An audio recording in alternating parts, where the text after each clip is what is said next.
Hey there, everyone. This is the ePreneur show, and this is Sven from Sweden.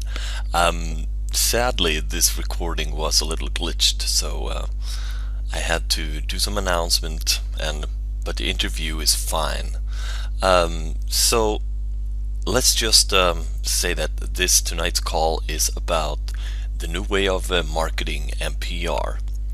David Meerman Scott is the one to get interviewed tonight. So I hope you'll enjoy the show. Take care. Hey there, David. How are you tonight? I'm great, Sven. Thank you for doing this interview. I know it's later in your evening than it is here in the Boston area, so thank you for that. Well, thank you for doing this with me. I really appreciate it. And yes, it is late. All right, so let's start with just who are you? Where did you start? I was a marketing person at several different companies. I was Asia marketing director for a company called Knight Ridder. I was based in Tokyo, and then I was based in Hong Kong. And I was also vice president of marketing for two different technology companies back in the US. The most recent company is a company called NewsEdge that was acquired by Thomson Reuters in 2001. And since 2001, I've been on my own. I've written 8 books, actually now 9 books about marketing and social media and how to reach buyers through online tools. And I also present at conferences around the world. I've presented in 40 different countries. 40 different countries. 40 countries, can you believe it? Yeah, that's a whole lot of countries. Have you been to every continent I in the have world then? I have spoken on every continent because I even delivered a presentation in Antarctica. So I've been to 100 countries and I've delivered presentations in 40 of them.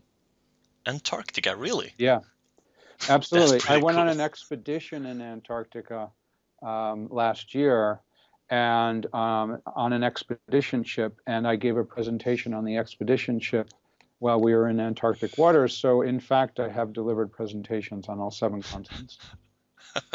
That's really and literally cool. Yeah, I think I'm one of the very few people that have achieved that feat. So it's pretty exciting. Oh yeah, I've never heard of that before, so absolutely. All right, so you are mainly focusing on different social media, sounds like, at least Well, your latest book was. I'm focused on the ways that people can best reach their audiences.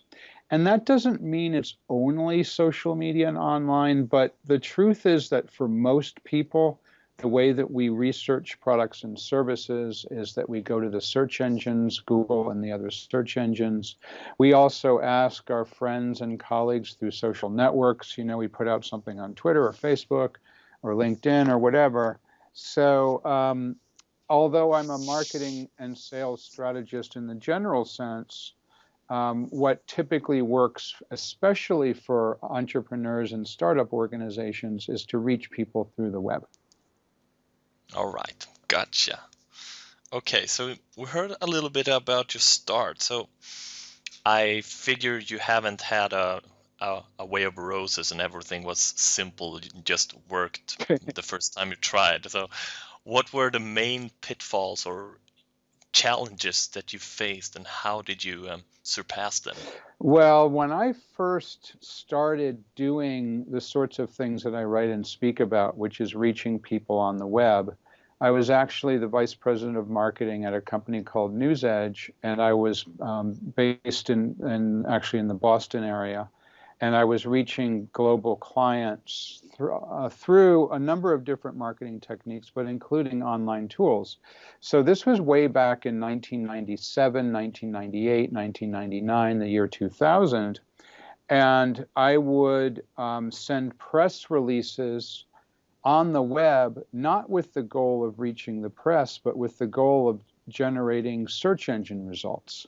We created an email newsletter, but it wasn't just a closed environment that only went through email. We also put that email newsletter on the web for free that anybody could look at, even if they weren't registered to receive it. We put out white papers on the web as PDF documents, but we didn't even ask people for registration details. We made them totally free. This was way back in the 1990s, late 1990s. And it turns out that those ideas were really radical, and that many of the people I worked with couldn't see the value of some of those things because they were so different from what people had been doing before. You know, when you gave away a white paper, you had to ask for somebody to register first. When you had an email newsletter, the only way to do it was to send it through email, not to provide it free on the web. People thought that when you sent a press release, the only purpose of that press release was to interest the media in writing about you. So the pitfall that I faced was that many people didn't see the potential of what I was doing, and therefore they didn't support me in my efforts, even though they were working, even though we were growing the business, even though we were generating sales leads. So when the company I was working for was acquired by Thomson Reuters in 2001, I ended up getting fired. They fired me because the marketing ideas I was delivering were a little bit too radical. So I started my own business in 2002 in order to teach people how to do this. I started blogging in 2004. My first marketing book came out in 2005.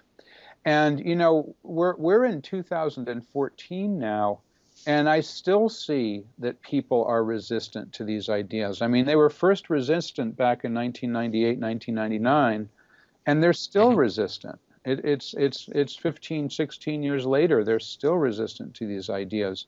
So I think that ultimately a good idea will be seen as being a good idea. You just have to keep doing it. You have to keep the faith. You have to continue to do what you know is right, and eventually you either convince people that your ideas are sound, or you just move on. Like in my case, I was fired, so I moved on. Or in my case, if somebody doesn't like my ideas, well, they don't have to buy my books, or they don't have to read my blog, or they don't have to follow my Twitter feed. But enough people do that I'm able to make a living from it. And I hear from people who use my ideas at work that they have a choice when they're trying to convince their bosses to do the sorts of things I talk about. They can either get the boss's agreement. That's the easy way. If the boss doesn't agree, well, then they have two choices. They can either become a pioneer and be radical and just try to convince them, and that might result in them getting fired, or they can just go along with it, you know, and say, all right, well, you're the boss, therefore I'm going to not do what I know in my heart is right. And in that case, maybe they need to find a new job just like I did. So it was kind of a blessing in disguise when you got fired. Oh, yeah. What I tell people is getting fired was the best career move I ever made. It's true. Well, that's pretty neat. Yeah. Okay, so what would you say, except for that it's still a resistance? What is the main? How has the climate changed from